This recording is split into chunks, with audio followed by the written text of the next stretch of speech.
सुनो, एक वाकया मैं आपको सुनाता हूँ। एक ऐसा दीवाना था गौसे आजम का, एक ऐसा आशिक था गौसे आजम का। तो तुमने मेरे गौस के नाम की महफिल को सजाया, तुमने मेरे गौस के नाम के जिक्र की महफिल को सजाया है। आओ जरा देखो गौसे आजम क्या इनाम देते हैं, क्या गौसे आजम की बारगाह से सिला मिलता है। आओ देखो, एक आशिक था, बड़ा चाहने वाला था गौसे आजम का, बड़ी मोहब्बत करता था गौसे आजम से। और जब जब 11वीं शरीफ का महीना आता और जब जब 11 तारीख आती तो अपने घर पे गौसे आजम के नाम की महफिल को सजाता। उसके घर में लंगर का इंतजाम होता था। पूर्व जवार के फकीरों को पता था कि आज इस दिन यूसुफ मिस्री के यहाँ पर जाकर के दावत खानी है, यूसुफ मिस्री के यहाँ पर लंगर चल रहा होगा गौसे आजम के नाम का। चलो गौसे आजम के नाम का लंगर खाएंगे। हजरात, एक दिन ऐसा हुआ कि उस शख्स की तबीयत खराब हो गई, बीमार पड़ गया।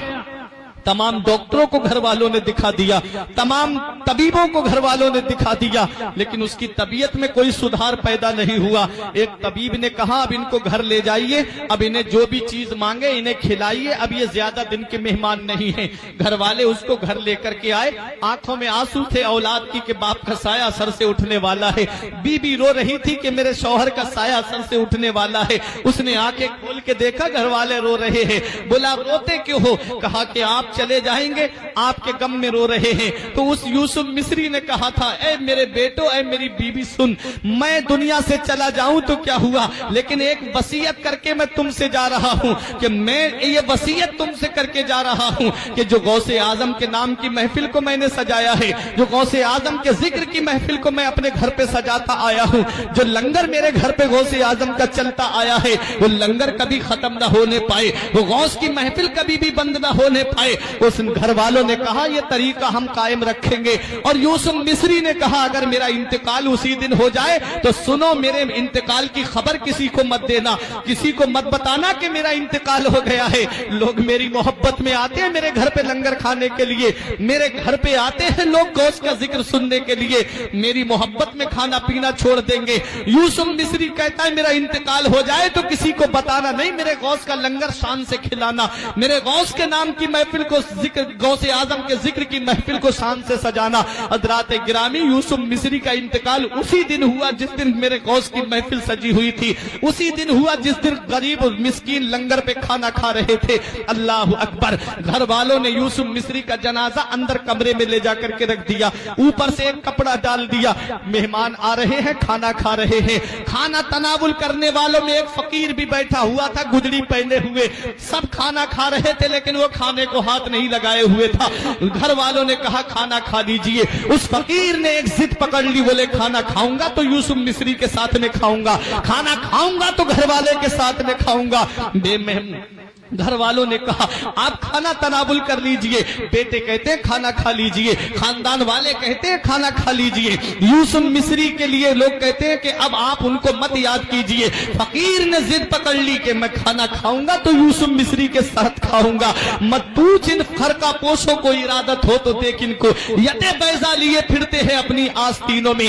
दीवाने की नजरों को जहां देख रहा है, दीवाना खुदा जाने कहां देख रहा है। दीवाने को तहकीर की नजरों से ना देखो, दीवाना बहुत सोच के दीवाना बना है। लोग समझ रहे थे कि ये दीवाना है जो खाना नहीं खा रहा है, लोग समझ रहे थे कि ये दीवाना है जो खाने को हाथ नहीं लगा रहा है। उन्हें क्या पता ये आने वाला कौन है। जिद पकड़ गया फकीर के खाना खाऊंगा तो यूसुफ मिस्री के साथ में खाऊंगा।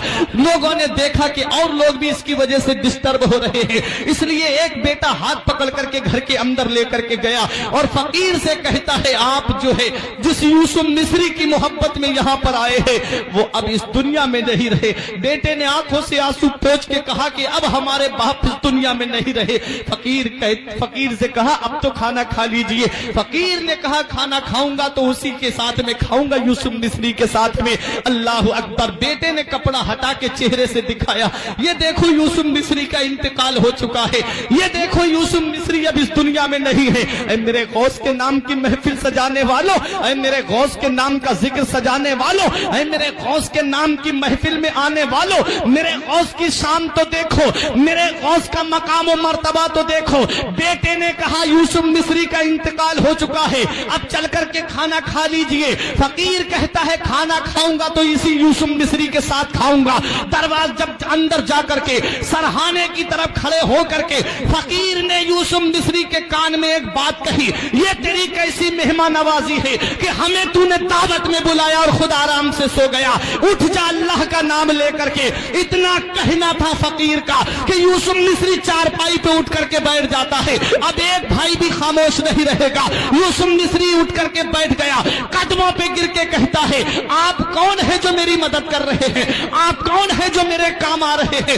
اولاد نے اپنے باپ کو زندہ دیکھا، بیوی نے اپنے شوہر کو زندہ دیکھا، خاندان والوں نے اپنے عزیز کو زندہ دیکھا۔ تو فقیر کے قدموں پہ یوسف مصری نے گر کے کہا آپ اپنا نام تو بتا دیجئے۔ تو آنے والے فقیر نے کہا تھا ارے جس غوث کے نام کی محفل کو تو نے سجایا ہے وہ بغداد کا غوث اعظم میں ہی تو ہوں، وہ عبد القادر جیلانی میں ہی تو ہوں۔ یہ ادائے دستگیری کوئی میرے دل سے پوچھے، یہ ادائے دستگیری کوئی میرے دل سے پوچھے، وہی آ گئے مدد کو میں نے جب جہاں پکارا۔ سرکار غوث اعظم نظر کرم خدا را میرا خالی کاسا بھر دو، میں فقیر ہوں تمہارا اور یہ تیرا کرم ہے یا غوث جو بنا لیا ہے اپنا، کہاں مجھ سے یہ کمینہ، کہاں سلسلہ تمہارا۔